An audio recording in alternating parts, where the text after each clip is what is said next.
allow you to put in your comments, just take a look at the questions that we've already curated from our different WhatsApp groups so that you can understand what we're going to be answering through the session of an hour. And we'll try and keep it really tight and crisp because we understand that you guys are very busy and your kid must be asleep, which is why you're managing to see this session. So, Divya, let's get started. The first Sure. question, Divya, is that, as parents, we often don't realize the importance of privacy for our children, especially when we're doing activities with them, like changing their diapers, changing their clothes.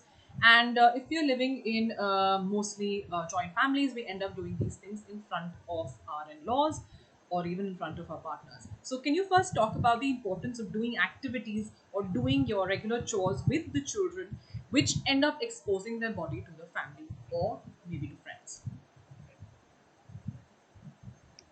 Well, to begin with, I think what is most important is that what we need to focus is on respecting our children, right? So it's very easy for us to tell them that they need to respect the elders and they need to respect the people in their lives. But children that way are more observant learners than following what they're being told to do. So like I said, it all starts about respect. So it's about respecting them as individuals, respecting their privacy. So where when you talk about what is okay for you to do in front of other people, it's again about the same thing. How okay will you be if you were asked to do a certain task in front of people, right?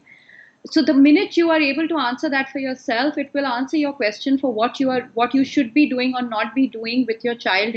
Especially when we are talking about, say, changing your child in front of other people. Now, obviously, if your mother-in-law or your mother are also caregivers to the child, then obviously if they're in the same room, you're not going to ask them to leave your room. But at the same time, it's about respecting that privacy, talking to the child, finding out if the child is comfortable with what is happening and where it's happening, and in the presence of who it is happening.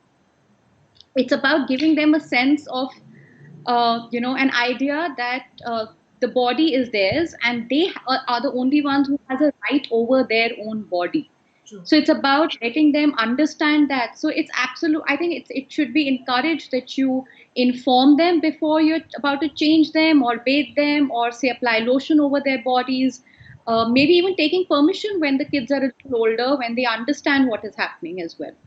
So So yeah. I remember there was a very beautiful thing said to us in our parenting class. Yes, we had taken a parenting class, Nitesh and I, before we had a baby. They said there's a thing called say and do. Even when the child does not speak and doesn't understand words to communicate, it doesn't mean that they don't have a language of their own. It doesn't mean that they are not able to understand what you're about to do or say. So it's always important to say and do. I think that's what Divya is also trying to say here, that we definitely need to make sure that we take the permission or at least inform them. Like taking the permission might be a little tough. Divya, how do I manage? Like for example, in my case, my child, if I were to ask her, can I apply body lotion on you, she would never say yes, and she would keep running around. So how do I kind of get her permission, or is it just about informing her? Well, obviously, with a younger child who doesn't understand the benefit of what you're doing, you can inform them at least. There are times when, obviously, they don't want a doctor to give them an injection. Right.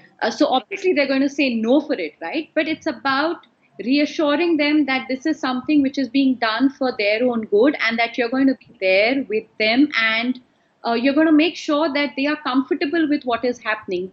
Now, for example, I agree with you. Even if my daughter's always been the kind who wants to run away from the word of lotion.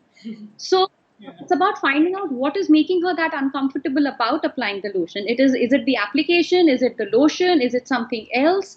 It's about trying to understand what are the clues that the child is giving you. It is about the clues that the child's body is giving to the child and respecting that. So if the child is not comfortable with something, then you need to figure out where is that discomfort coming from and address it at least. Correct. So don't just say that, shut up, I know what is best and I'm going to do this. But again, respect them as an individual and talk about the discomfort at least. Awesome. Divya, our next question is parents' body exposure. So, many a times when our kids are really small, we end up believing that they don't understand what is there in front of them. And we're very comfortable and very casual in terms of changing our clothes or bathing with them, taking a shower, being completely nude. So, what are the kind of activities that we shouldn't do? Or how should we kind of make a check, before we actually do something in front of them, right from an early age? Well, again, here I would again talk about respecting the individual and how your own comfort is with the activities that you're doing with the child. So, as far as you and the child both are comfortable bathing together, it's absolutely all right. Sometimes it's also practically impossible not to do that because you might not have somebody to keep an eye on your toddler while you are bathing. So it might just be easier to have a bath while the child is playing around in the water next to you. So it's absolutely okay to do these things as long as you are comfortable with them and the child is comfortable with them as well. Yes, with older children, privacy issues become even more. The need for privacy starts coming from their own side, and we need to start respecting that as well. Uh, what is more important here is about also giving their using the right language from them. So giving them appropriate language to use where their body parts are concerned, because if you are kind of exposing each other in front of each other, then the chances of the child asking you what this is, which means they want to know what your breasts are, why do you have breasts, and why does daddy not have breasts. So basic things like this, these are the kind of questions that will come up, and it's important that you are comfortable addressing these questions as well. Like I said, it's extremely important for the parents to be comfortable with what they are saying, because a lot of times our own discomfort comes across in communication, and that is then the discomfort or the inappropriate feelings that the child starts associating with body image, with sexuality, with nudity, and things like that. So, like I said, it's important to understand what comfortable is for you and your child.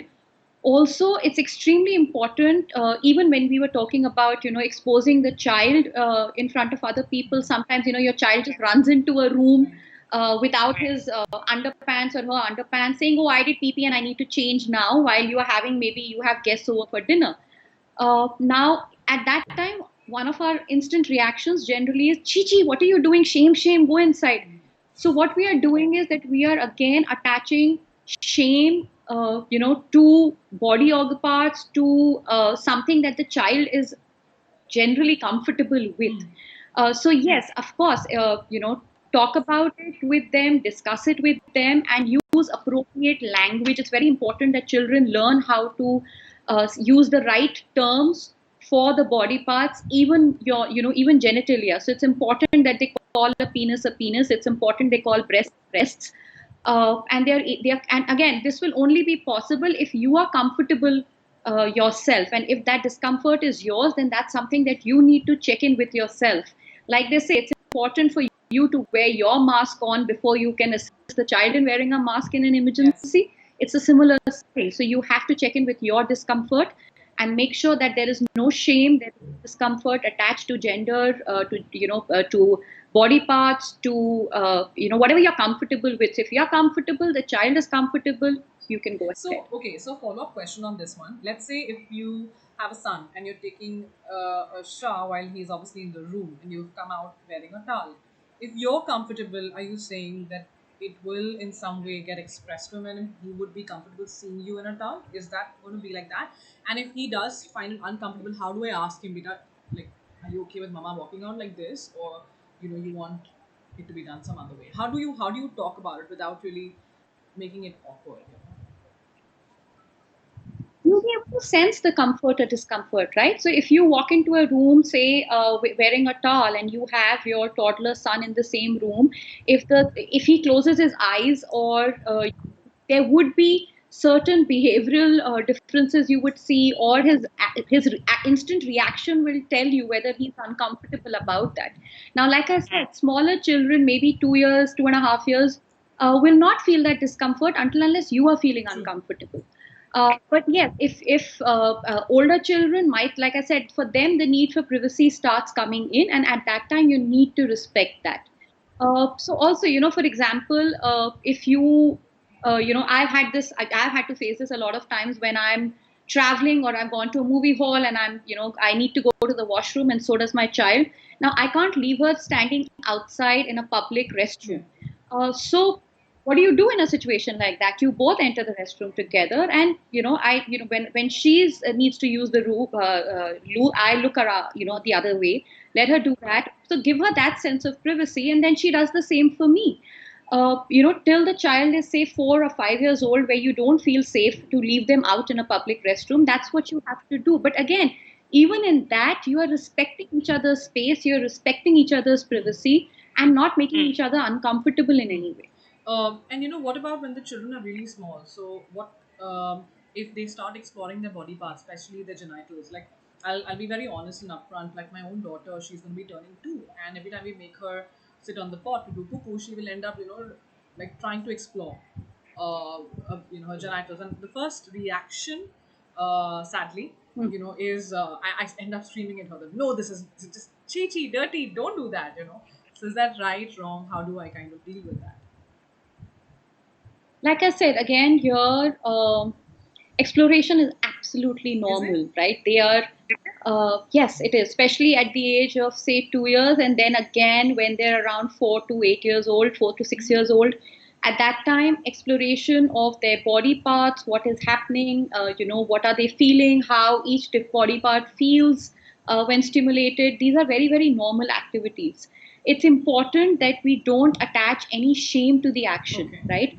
There are a lot of small children who also end up masturbating or doing something that gives them pleasure in that sense.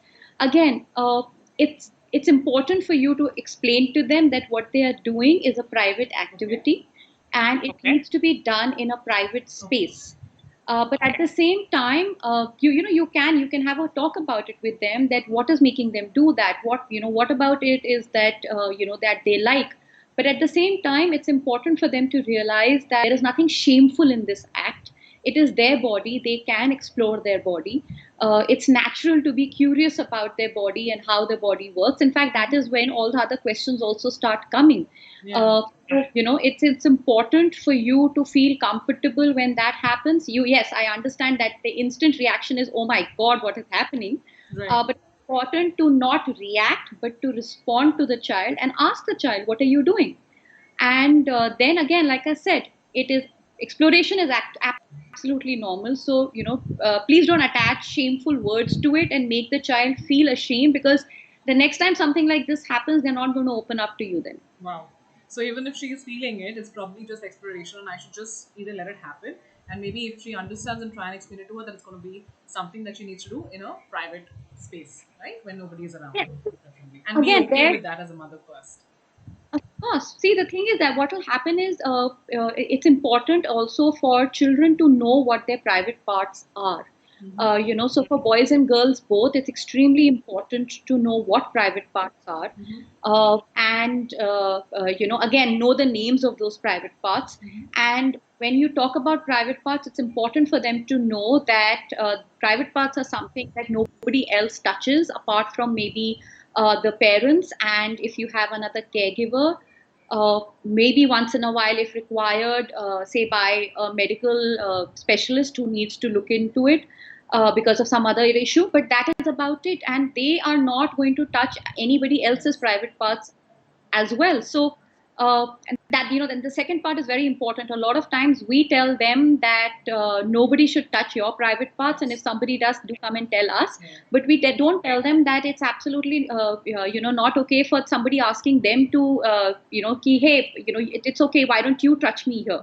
Right. So it's equally inappropriate, and they need to be told that, because we don't. These are the kind of things we need to educate our children about as well.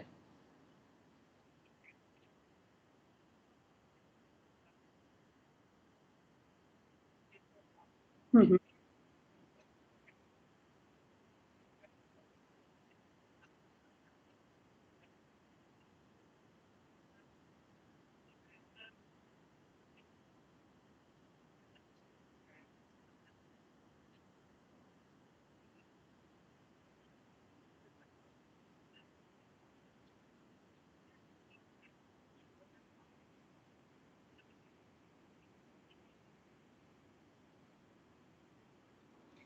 Well, again, when two partners are, say, kissing each other or hugging each other, that's more from a point of view of showing affection towards each other, right? It's not a very sexual act always. Uh, and I think it's absolutely all right. It's nice for the children to see that there are certain ways that I can show my affection to the people that I love. Then again, obviously, they need to know who are the kind of people that hugging and kissing is okay, which is that closer circle of people who it's appropriate to do this with, which is the kind of people you might want to do but need to take permission, and then who are the kind of people that you're not supposed to do this with either. So it's important at that time, to again, like I said, it's absolutely okay for parents to show affection towards each other, as long as you are comfortable doing that. Then why not?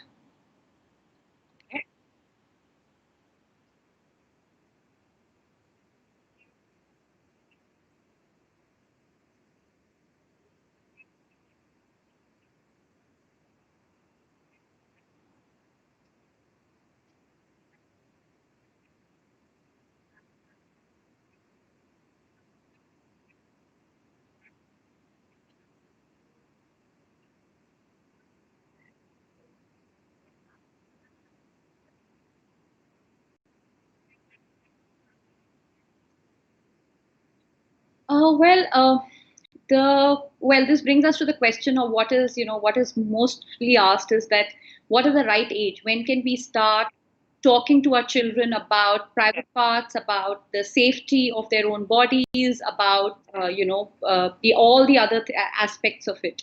Uh, I would say as young as possible. So the comprehensive sexuality education, the CSE that we talk about, actually says that you can talk to them as young as 3 months or 6 months. But definitely by the time they are 1 to 2 years old, so stay starting at 13 months onwards, you can start talking about the appropriate names for the body parts, talking about which are the private parts, and also enabling them to be able to say no if certain things are making them uncomfortable or something that they don't like. Between 2 to 4 years of age is when we can start talking to them about the basics of reproduction. So you don't need to tell them that mommy and daddy have to have sex to have a baby, but you can talk about that how the baby is in the uterus of mama, and how that works. So it's important that again, like I said, just basics, age appropriate information, and also trying to start explaining to them that time that no one can touch you without permission, right? And 5 to 8 years old children, you can start talking about the basic concepts of gender, sexuality, privacy, nudity, even online safety, because these kids become they have to start using the laptops and devices much far earlier than what all of us ever imagined. So online safety also becomes important in that sense. And by the age of say 7 to 8 years old, you can also start talking to children about puberty. Because more and more children have started hitting puberty much earlier than what our generation, that they're aware of it, so that in case that happens, they are not completely shocked and don't know what's happening with them or with their bodies. The other thing that I wanted to point out, I think, which I missed earlier, was about talking about, the good touch versus bad.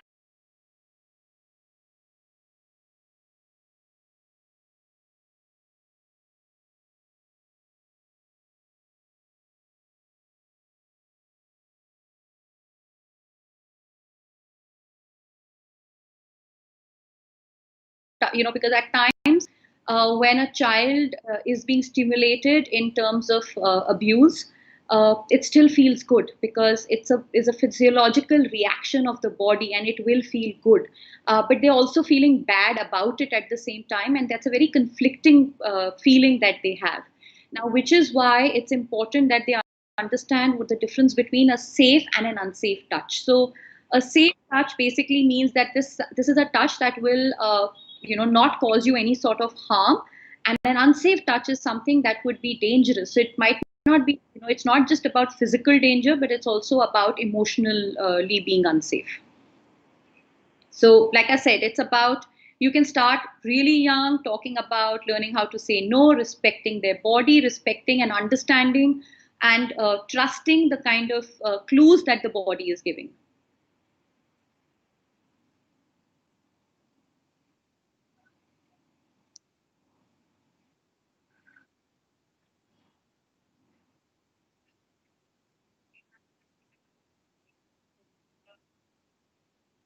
All right.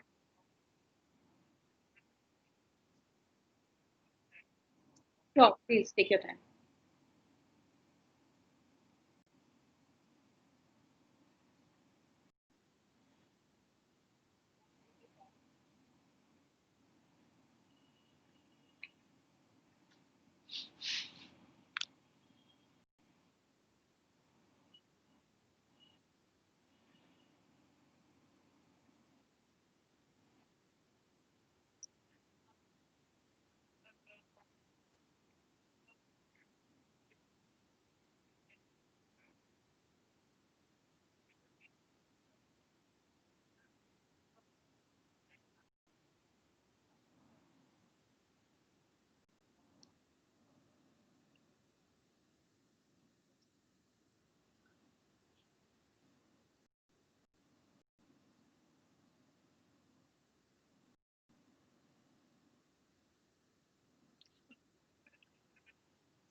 Yes.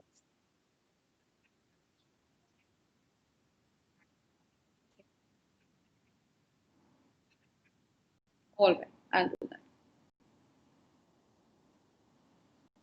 Okay. So, like I said, we've discussed what would be a good age to start talking about, the body parts and about respecting their own body and learning to also understand what the clues that the body is giving.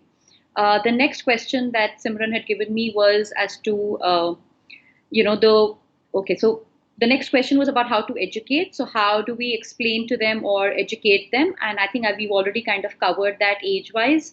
So yes, using more age appropriate explanations. So obviously if you're talking to say a 4-year old about pregnancy and they want to know how did the baby get into mama's tummy, you are not, like I said, you will not talk about sex and all of those details, but basically trying to explain to them that mama has a body organ inside, which is a uterus, and that is where the baby is comes in from a small egg, and papa's got a part which is called a sperm, and they both meet together, and then the baby is formed from there and continues growing in mama's uterus till the baby is 9 months old. So, like I said, you have to bring it down to a level that they will be able to understand, and give them more information if they ask for it. But definitely start talking about these things by the time they are 5 or 6 years. The other question was the ways to show love.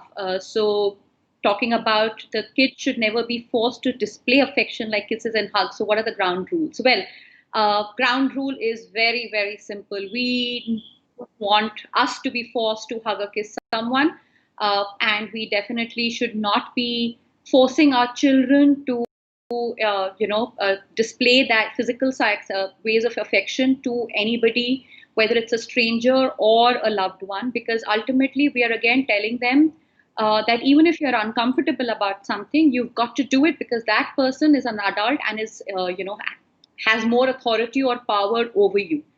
And that is just an extremely wrong message that goes to the children.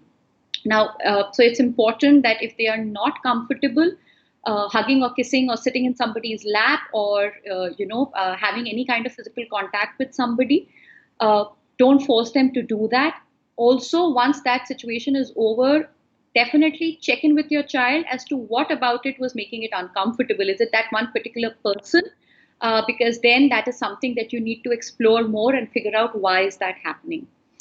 Uh, the next thing that Simran wanted me to talk about was the warning signs.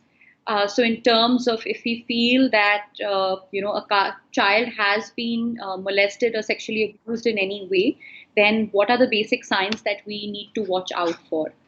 Well, for the signs, we divide them to 4 areas. So, medical, sexual, uh, and behavioral, 3 areas. So, firstly, medical would be when you feel that a child is being diagnosed with a sexually transmitted disease. There's pregnancy in slightly older children, any kind of soreness or redness in the genitals, unexplained bruises, especially in their private parts, oral sores.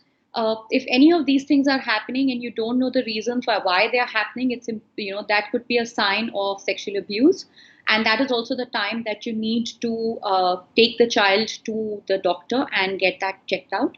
Uh, the next category is what we call sexual signs. So when a child starts showing age inappropriate knowledge about sexual acts, if there is excessive masturbation, if there is a lot of sexual content in their play, in their when they're playing with each other or with their peers, they do start enacting sexual acts. If there's any aggressive sexual behavior with peers, if they are drawing the genitals, very predominantly or in extremely angry colors, these could all be signs again of sexual abuse.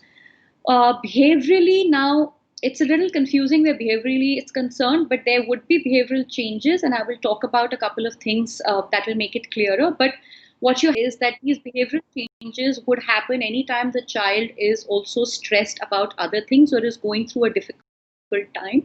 So it's important to check in with the child and not presume that this is sexual abuse only.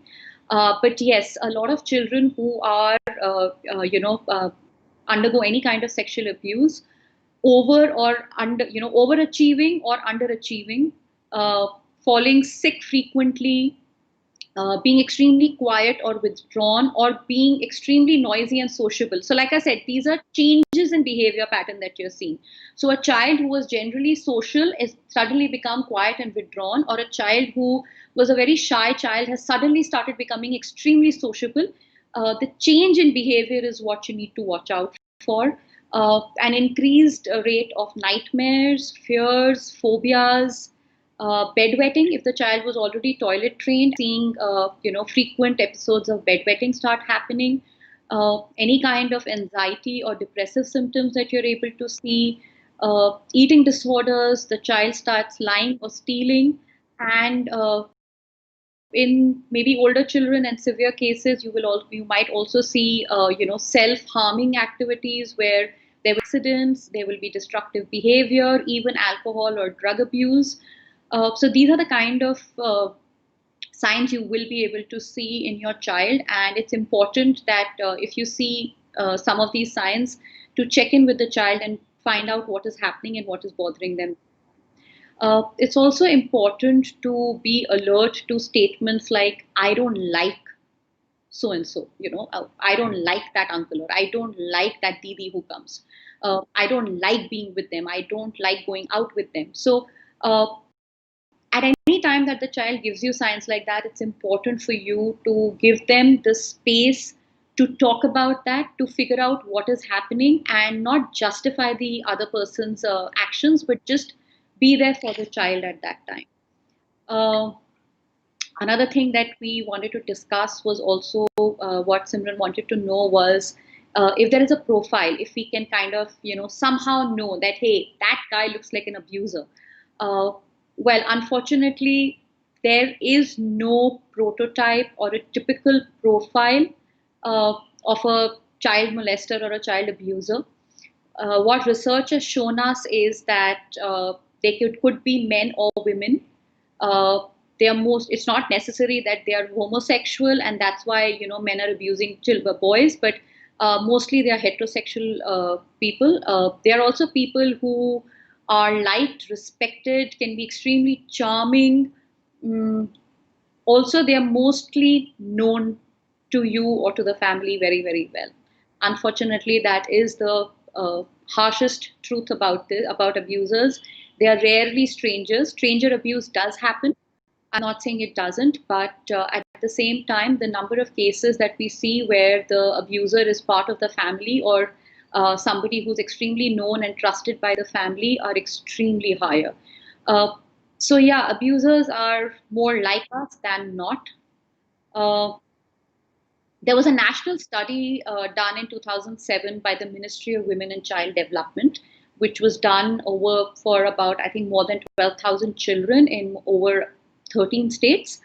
And what they found was that 53.2 2% of children are abused before they reach the age of 18. That means 1 in 2 children in our country are facing child molestation or abuse of some kind. And 95% of the abusers were known. Uh, Also, here I'd like to also mention that we, as parents of a girl child, we are very conscious of this fact, and we always try and protect the girl child. But the fact is that 56% of people who get abused, this is a figure that I remember from a show that had come some time back called Satyamev Jayati, and they had covered this topic on that. And they spoke about how 56% of the victims were boys. The reason that this number doesn't show so high in other research is because most of the times when it happens with boys, they don't really report it or talk to anyone about it. There are lots of reasons why children don't talk about abuse or don't come and report an abuse to a family member or to the parent. And that is something we can definitely discuss at another time. But yes, boys don't report, and we need to watch out for abuse in girls and boys both equally. Uh, Also, the one thing that I would like to mention when we talk about abuse is not something that happens impulsively. It's something that is planned. It is, the abuser would groom the child. They might also groom the parents if they are known to the family. And the grooming itself also, one of the parts of the grooming is that they will get the child comfortable with their touch and slowly bring it to a level of abuse. So yes, it's all planned, it's mediated, it is not an impulsive act. uh, the other question was about stress. Do children, even do they face stress, and do they show signs of stress? And does that, does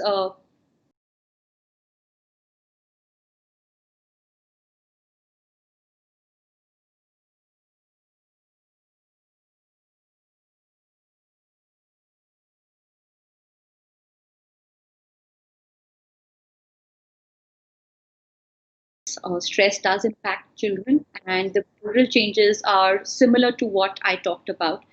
So, when a child is stressed, you will be able to see that as a change in their behavior pattern, in how they've been behaving all this while, their sleep, their eating patterns. It will reflect somewhere. It's just that as parents and as adults in a child's life, we need to be more observant about these things. As far as vulnerability is concerned about the children who get abused, all children are equally vulnerable because as a child, the basic thing that they know is to trust, and they trust adults. Uh, they are also, as children, we always teach our children. We were always taught that as well, that we need to obey our adults as well. So yes, these are the things that put us at, put children, make children more vulnerable. Uh, Low self-esteem will obviously increase the risk. If there is neglect in where there's nobody who is observing the changes in the child, if there's any physical or emotional abuse that is already happening with the child, if the child has some sort of a disability or a challenge, all of these things will increase the risk, and make the child more vulnerable. Uh, the next question that Simran had asked was, when should we ask for help? When should we take our child to a doctor? So, like I said earlier, if there are medical or sexual signs, then it's important to get your child checked out. But irrespective of all of that, if you see any changes, any of the warning signs that I talked about earlier, it's important to get the child help, and definitely approach a child counselor or a psychologist, because any kind of abuse can have long term impact on the child. So these are the issues that get carried forward into our adulthood as well. We'll see trust issues, intimacy, relationship issues, addiction, physical and mental health problems. The self perception would be different, emotional disturbances. So these are just a few of the long term impact that any kind of abuse can have on children. So it's important that if you know that something like this has happened, it's important to get the child the right help at the right time. Also, the reaction of parents. If the child does open up to you about abuse, how you handle that disclosure also goes a long way in the recovery of the child as well. Uh, I think the next question that Simran had put up was also, the reaction of parents. How important is it for parents to not react with anger, surprise, disgust, or embarrassment when your child asks or talks to you about your body parts? I think we've already discussed this question numerous times now in the talk where we talked about how it's important for you to be comfortable, address your own discomfort, and ensure that you develop a healthy language about affection, about sexuality, about the genitalia, and the language shouldn't associate any shame to any of these issues. So, yeah. The last question that was there on the list was the influence of mobile. How important is it to keep a parental lock on electronic devices that run on the internet? And how can we ensure that the kid's exposure is safe to the content he or she is viewing? Well, I think it's extremely important that our children view age appropriate material, So a lot of times we end up watching shows which have content which might not be appropriate for the child while the child is in the same room, or we let the child browse and there are other things, after that video finishes, some other video starts off and the child continues seeing that which might not be it. It is extremely important that you look into it. It's extremely important that you put in your, make sure that your child is viewing a channel or is on a platform which is to watch and does not have any adult content on it. Not only from, the not only from a sexual point of view, but children are also extremely, they're like a sponge at that particular age, and they just kind of absorb everything that's coming in. And I remember sometime back, my daughter started suddenly having nightmares, and she wouldn't earlier. And she didn't want to talk about these nightmares. She was just uncomfortable about them. So gradually, I told her, I said, why don't you just draw your nightmare, draw what happened? And she ended up drawing Harry Potter and a snake in one of the pictures. And what I realized was that because she'd been reading that book, she wanted to watch the movie. And though I think she was just about a year or 2 years younger than what the age criteria for that movie was, and because we felt that there's no nudity, there's no sex, there is no bad language, so it's okay. It's about kids going to school and studying there and facing challenges. How bad can it be? But the point was that there were certain scenes that were scary, and she at that age didn't know how to process them, and they started impacting her in that sense. So like I said, extremely important that children do view age appropriate content, and it's important as parents for us to take that responsibility and make sure that we are doing our best. So, well,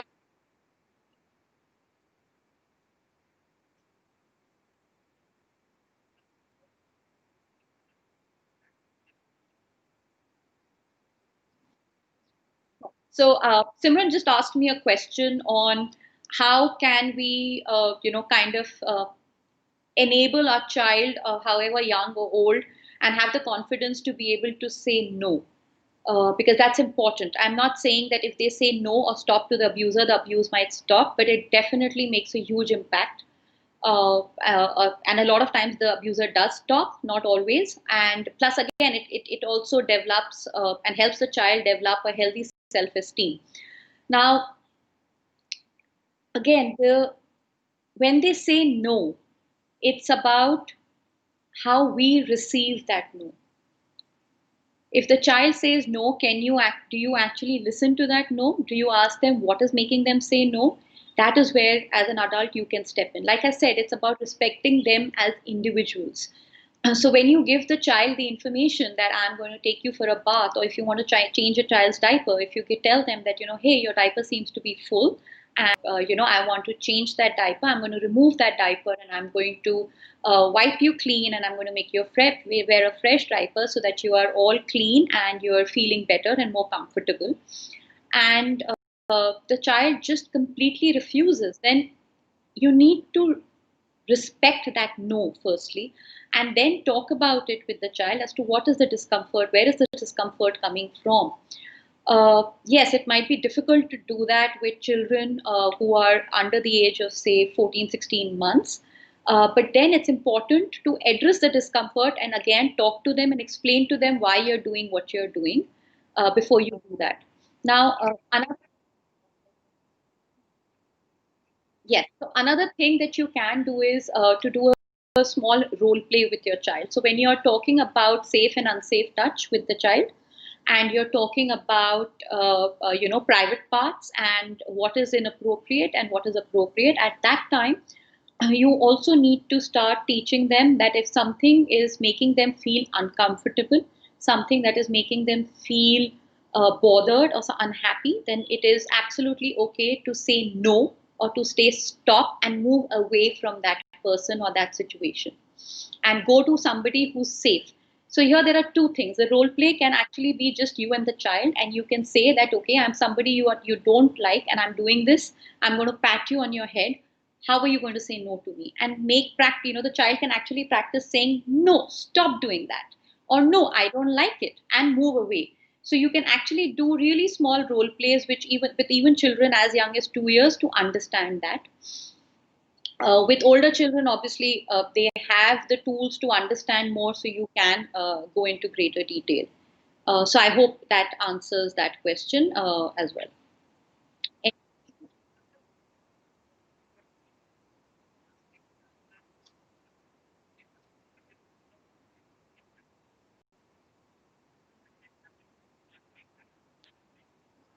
Oh, yeah. So Simran said that one of the questions that she had was how to ensure that when you're talking about safe and unsafe touch, you don't kind of somewhere scare or psych the child out or freak the child out, because it's obviously when you're talking about something that is unsafe and dangerous, they might start getting scared about that.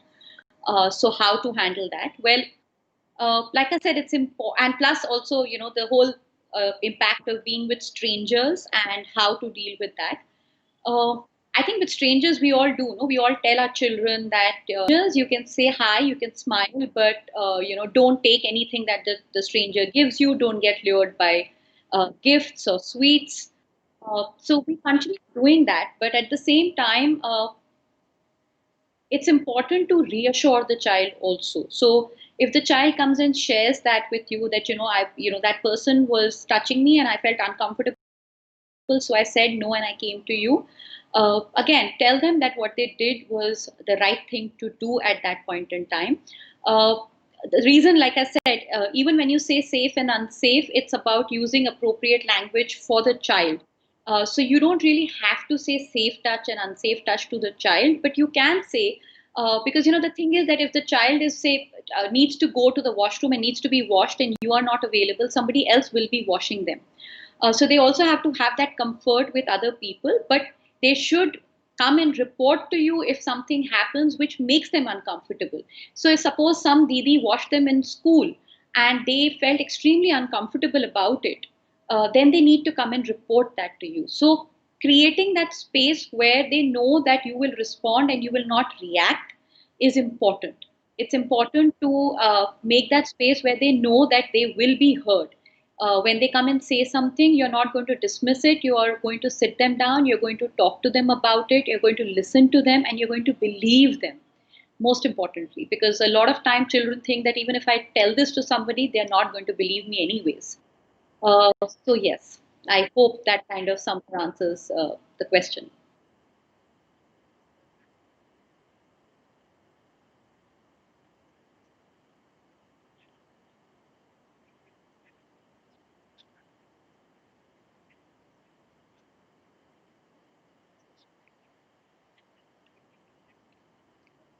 All right. So the last question that Simran had was that in case you come to know that your child is having behavioral issues, or you feel that your child has undergone any kind of stressor or abuse of any sort, then how would you approach a psychologist, and how would you not attach any taboo to it?